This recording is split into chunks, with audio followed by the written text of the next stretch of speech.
SI stands for the sacroiliac joint. It is the lower part of your low back where the spine comes and meets with the pelvis. At this joint, there's very to little no motion, but it is held together with very strong ligaments that connect on either side of the pelvis.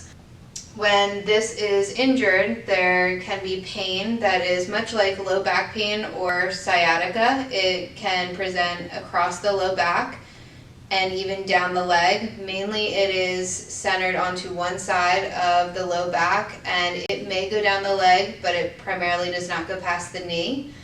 When we are working with anybody with SI pain, there are a few things that we take a look at, and that is to see if the pelvis is anteriorly rotated or posteriorly rotated, so we can correct how the pelvis is adjusted.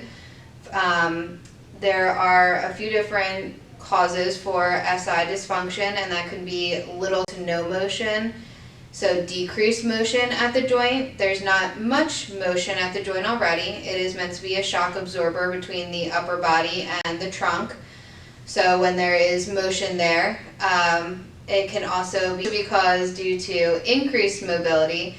So if there is too much motion happening at the joint, you can also experience pain. This can happen for reasons such as hormonal imbalances, such as during pregnancy, you can have some increased motion at that joint.